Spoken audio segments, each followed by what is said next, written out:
अस्सलामुअलैकुम viewers, KBN के खबरनामे में आपका खैर मकदम है। मैं हूं सानिया। आइए अब नजर डालेंगे आज की अहम खबरों पर।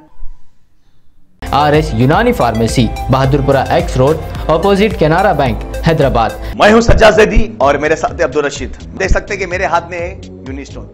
ये एक ऐसी दवा है, कितने ही सालों से अगर वो पत्थर आपके गुर्दों में हो या पित्ते में या ग्लैडर के भी जहाँ पत्थर होता है, ऑपरेशन से नहीं निकलता, लेकिन ये दवा खाने के बाद वो आपको जो यूरिन के जरिए जो है पूरा होकर निकल जाएगा। जहाँ बड़े बड़े ऑपरेशन फेल हो जाते वहां पर ये दवा काम करती है। ये दवा पिछले 7 साल से हैदराबाद में, हिंदुस्तान में, पूरी दुनिया भर में हंगामा कर रही है और इसके पूरे तफसीलात आपको जो है madam doctor Sadia. Chief minister के चंद्रशेखर राव ने ज़हीरुद्दीन अली खान के इंतकाल पर गहरे दुख और ताज़ियत का इजहार किया। ताज़ियती बयान में चीफ मिनिस्टर ने कहा, ज़हीरुद्दीन अली खान का इंतकाल उर्दू सहाफत के लिए नाकाबिले तलाफी नुकसान है। चीफ मिनिस्टर ने ज़हीरुद्दीन अली खान के साथ तेलंगाना तहरीक के दौरान अपनी वाबस्तगी का इजहार करके तेलंगाना तहरीक के दौरान उनके अहम रोल की याद ताज़ा की। चीफ मिनिस्टर ने पसमानदगान से ताज़ियत का इजहार किया। गवर्नर हरियाणा बंडारू दत्तात्रेय ने ज़हीरुद्दीन अली खान के इंतकाल पर गहरे दुख का इजहार किया। उन्होंने अपने बयान में कहा कि ज़हीरुद्दीन अली खान कमजोर और गरीबों के काज के लिए हमेशा जद्दोजहद करते रहे। वजीर दाखिला मोहम्मद महमूद अली ने ज़हीरुद्दीन अली खान के इंतकाल पर गहरे दुख का इजहार किया और अपने बयान में कहा कि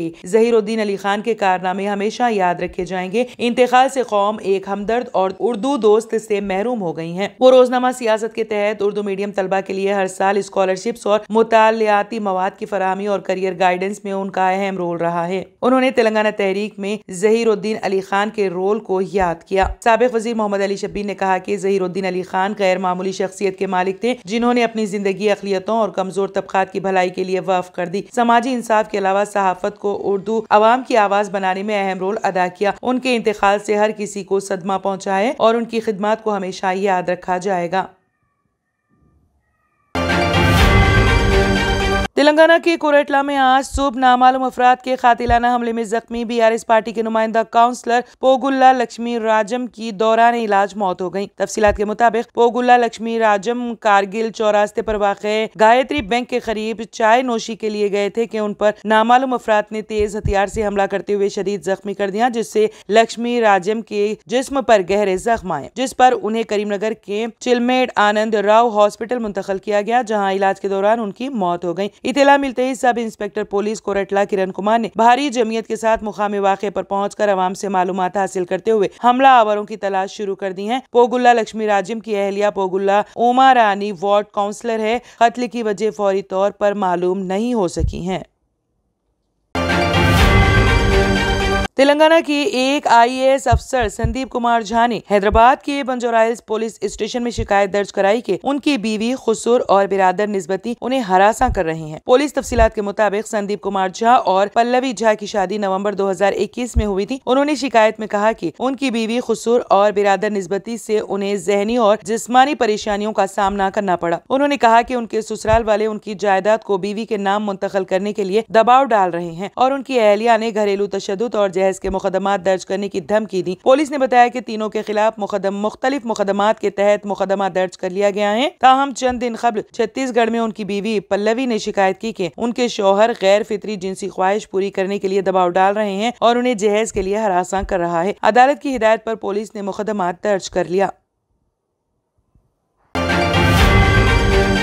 कांग्रेस पार्टी ने BRS और मजलिस पर असेंबली का गलत इस्तेमाल करते हुए अक़लियतों को धोखा देने का इल्जाम आयद किया। तेलंगाना प्रदेश कांग्रेस कमेटी माइनॉरिटीज डिपार्टमेंट के सदरनशीन शेख अब्दुल्ला सोहेल ने कहा कि असेंबली इंतखाबात से कबल मुसलमानों को गुमराह करने के लिए BRS और मजलिस ने ऐवान का इस्तेमाल किया है। उन्होंने कहा कि चीफ मिनिस्टर KCR और मजलिस के फ्लोर लीडर अकबर ओवैसी ऐवान में सवाल जवाब का ड्रामा करते हुए खुद को अक़लियती बहबूद के लिए संजीदा साबित करने की कोशिश करते रहे। अकबर ओवैसी गुज़िश्ता 9 बरसों से वही सवाल दोहरा रहे हैं और KCR हमेशा की तरह झूठे वादे और तयखुनात पर इन्हिसार करते रहे। शेख अब्दुल्ला सोहेल ने इल्जाम आयद किया कि मजलिसी अरकान असेंबली KCR हुकूमत की नाकामयाबियों को बेनकाब करने में नाकाम रहे। अक़लियती स्कीमात के लिए फंड्स की इजराई में हुकूमत नाकाम रही। BRS के कायदीन बशमूल रियासती वजीर KT रामाराव ने मुसलमानों और पुराने शहर के बारे में महज बोगस वादे किए। BRS और मजलिस ने असेंबली को इलेक्शन प्लेटफॉर्म में तब्दील कर दिया, जहाँ मैच फिक्सिंग के साथ एक दूसरे को फायदा पहुँचाने के लिए सवाल और जवाब किए गए। है। दोनों पार्टियों ने अक़लियतों के हकीकी मसाइल को नजरअंदाज कर दिया। शेख अब्दुल्ला सुहेल ने कहा कि हुकूमत की जानिब से अक़लियती बहबूद के लिए जारी करदा बजट की तफसीलात असेंबली में पेश नहीं की गयी। कई स्कीमात पर अमलावरी मौकूफ है। उन्होंने कहा कि गुज़िश्ता 9 बरसों में पुराने शहर की तरक्की के बारे में कोई ठोस कदम नहीं उठाए गए। BRS ने 2014 में वादा किया था कि चंचलगुड़ा जेल और रेस कोर्स मुंतकिल करते हुए तालीमी हब तामीर किया जाएगा। इलेक्शन से ऐन कबल पहाड़ी शरीफ IT पार्क की तामीर का वादा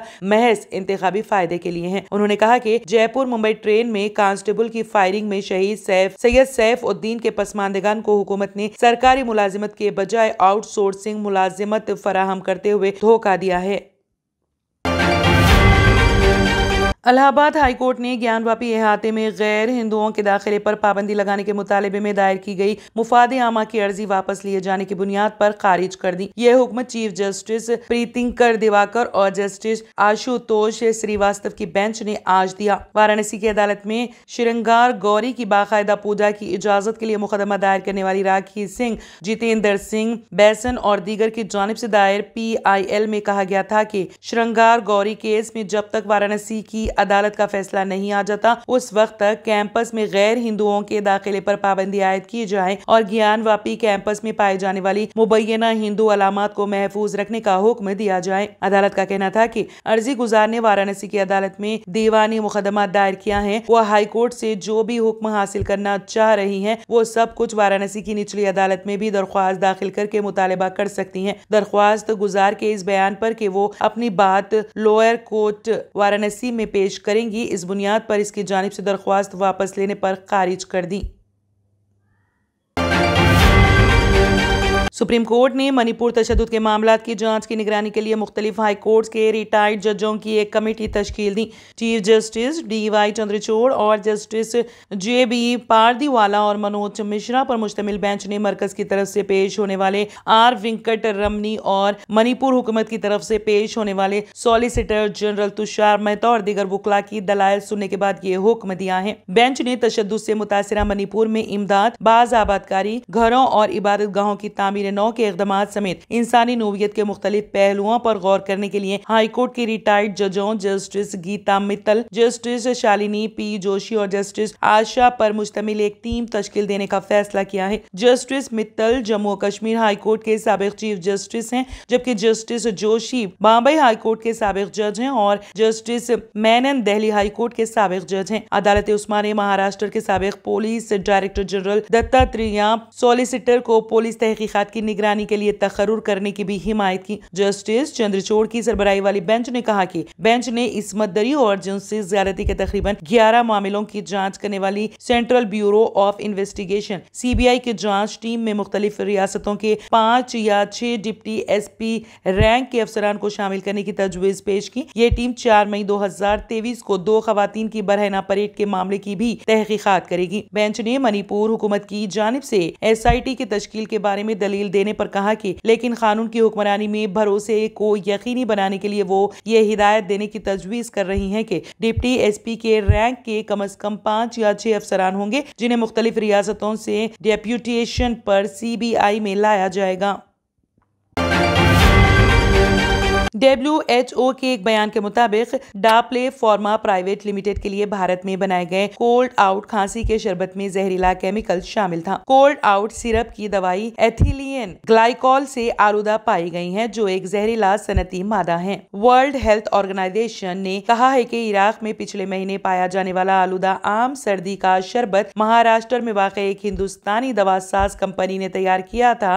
WHO के एक बयान के मुताबिक डेबी लाइफ फार्मा प्राइवेट लिमिटेड के पास भारत में कोल्ड आउट नामी सर्दी की दवा है जो इराक में फरोख्त के लिए दस्तयाब है। इसमें जहरीले केमिकल्स हैं। ये दावा गुज़िश्ता माह की रिपोर्ट में किया गया था। तफ्तीश से पता चला कि सर्दी की दवा एथिलीन ग्लाइकॉल से आलूदा थी, जो एक जहरीला सनती मादा है। आलमी इदारे सेहत ने कहा कि WHO का नया प्रोडक्ट अलर्ट गैर मियारी आलूदा कोल्ड आउट सिरप पैरासिटामोल और क्लोरोफिनेरल मिलेट के एक बीज खेप के बारे में है, जिसकी शिनाख्त इराक में की गई हैं और 10 जुलाई 2023 को किसी तीसरे फरीक के जरिए WHO को इत्तला दी गई थी। कोल्ड आउट खांसी के शरबत का नमूना इराक के एक मुकाम से हासिल किया गया था और इसे जांच के लिए लेबोरेटरी भेज दिया गया था। आज तक मज़कूरा मैन्युफैक्चरर और बेचने वाले ने मसनूआत की हिफाजत और मियार के बारे में WHO को कोई गारंटी नहीं दी है। गुज़िश्ता साल भारत के बनाए गए आलूदा खांसी के शरबत की वजह से बड़े पैमाने पर बच्चों की अमवात हुई थी।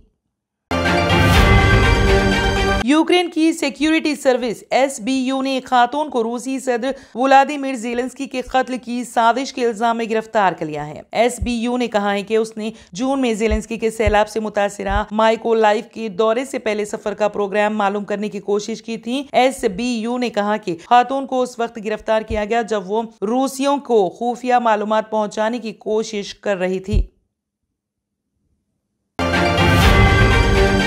बाबा अकबर खान जी जीवन की बड़ी से बड़ी समस्या का समाधान मात्र 72 घंटों में करते हैं, वो भी फोन पर। जैसे वशीकरण, मनचाहा प्यार, शादी न होना, तलाक, गृह क्लेश, प्रेम विवाह, मुतकरनी, सोतन दुश्मन से छुटकारा, काला जादू, गड़ाधन आदि तांत्रिक विद्या और रिद्धि सिद्धियों के मालिक काले इल्मों के बेताज बादशाह जो सभी समस्याओं का समाधान करते हैं। अगर आप भी किसी समस्या से परेशान हैं तो आज ही संपर्क करें बाबा अकबर खान जी से। R&S यूनानी pharmacy, first floor opposite Canara bank, Bahadurpura, X road, Hyderabad. मैं हूं सज्जाद ज़ैदी और मेरे साथ अब्दुल रशीद। देख सकते हैं कि मेरे हाथ में है यूनिस्टोन। ये एक ऐसी दवा है, कितने ही सालों से अगर वो पत्थर आपके गुर्दों में हो या पित्ते में या ग्लैडर के भी जहाँ पत्थर होता है, ऑपरेशन से नहीं निकलता, लेकिन ये दवा खाने के बाद वो आपको जो यूरिन के जरिए जो है बुरा होकर निकल जाएगा। जहाँ बड़े बड़े ऑपरेशन फेल हो जाते वहां पर ये दवा काम करती है। ये दवा पिछले 7 साल से हैदराबाद में नहीं, हिंदुस्तान में नहीं, पूरी दुनिया भर में हंगामा कर रही है। और इसके पूरे तफसीलात आपको जो है मैडम डॉक्टर सादिया जी बताएंगे। बिस्मिल्लाहिर्रहमानिर्रहीम, अस्सलाम वालेकुम रहमतुल्लाहि व बरकातहू। मैं डॉक्टर सैयदा सादिया, R&S यूनानी फार्मेसी के चेयरमैन। प्रोडक्ट हमारे पास यूनिस्टोन है। इसके फायदे बहुत ज्यादा है अल्लाह के फजल से। गुर्दे और पित्ते की पथरी ये प्रोडक्ट से गल जाती है, फिर दोबारा पथरी फॉर्म होने नहीं देती है ये दवा। और इसमें कोई साइड इफेक्ट भी नहीं है। छोटे बच्चे और बड़े बुजुर्ग लोग भी इस्तेमाल कर रहे हैं। 4 साल से मैं किडनी स्टोन की वजह से बहुत परेशान था। कई हॉस्पिटल्स में फिरा, डॉक्टर्स ये बोले कि ऑपरेशन करना लाजमी है, लिहाजा मैंने यूनिस्टोन का इस्तेमाल किया। 3 महीने के अंदर मेरा स्टोन किधर गया पता ही नहीं चला। Thank you for Unistone. నేను 1 సంవత్సరం నుంచి కిడ్నీ స్టోన్తో చాలా బాధపడ్డా. డాక్టర్ల దగ్గరికి వెళ్తే చాలా ఖర్చు అవుతుంది. అంతలో ఏం చేయాలో అర్థం కానప్పుడు స్క్రీన్ పైన వీళ్ళ నంబర్ చూసి ఆన్లైన్లో ఆర్డర్ చేశారు. ఆర్డర్ చేసిన వెంబడే వాళ్ళు యూనిస్టోన్ వాళ్ళు పౌడర్ పంపించారు. అది తాగిన వెంబడే కొంచెం రిలీఫ్ గా ఉంది, ఇప్పుడు హ్యాపీగా ఉంది. क्योंकि मेरी मिसिस को 14x10 mm था बाल ग्लाइडर में, तो बोले कंकर अभी जो है रिड्यूस हो गया, इतना हुआ 4x6 आया। ये मेरा रिपोर्ट था, देखिए 22x14 mm मेरे को कंकर थे। उसके बाद 18 mm तक मेरे को यहाँ तक कम हुआ सो है। 3 महीने से दवा खा रहे, मेरे को फायदा है जी। हमारे सास को 80 साल के है, उन्होंने पित्ते में थे, उनको कंकर, उठने बैठने नहीं आ रहा था उनको, ना तो खाना हजम हो रहा था, ना कुछ नहीं क्या नहीं। शुक्र है अल्हम्दुलिल्लाह, अल्लाह का बहुत फायदा हो। रशीद जी, आप इसके बारे में क्या कहेंगे? जी सज्जाद जी, मैं इस दवा के बारे में खास बात कहना चाहता हूँ कि जो भी एक बार खाएगा वो फिर उसको दोबारा कभी स्टोन नहीं आएगा। एक बार खाइए और हमेशा के लिए। दोस्तों, जैसा कि आप समझ रहे हैं कि ये दवा सिर्फ हैदराबाद में नहीं, हिंदुस्तान में नहीं, दुनिया भर के कौन से भी कोने में आप ये दवा मंगा सकते हैं ऑनलाइन के जरिए। सिर्फ हमारे कॉन्टैक्ट नंबर यहाँ पर दिए गए और स्क्रीन पे दिए हैं, डायल करें और अपने घर पे आपको अपनी दवा मिलेगी। मैन्युफैक्चर बाय R&S यूनानी pharmacy, opposite Andhra bank, Bahadurpura, X road, Hyderabad. खाइए और निजात पाइए। R&S यूनानी pharmacy, first floor opposite Canara bank, Bahadurpura, X road, Hyderabad. अगर आपने हमारे चैनल को अभी तक सब्सक्राइब नहीं किया है तो यहाँ पर रेड कलर का सब्सक्राइब बटन दिख रहा है, उसे क्लिक करें और हमारे चैनल को सब्सक्राइब कीजिए और साथ ही साथ बेल आइकन को भी क्लिक कीजिए, जिससे आपको ताज़ा अपडेट मिलती रहे।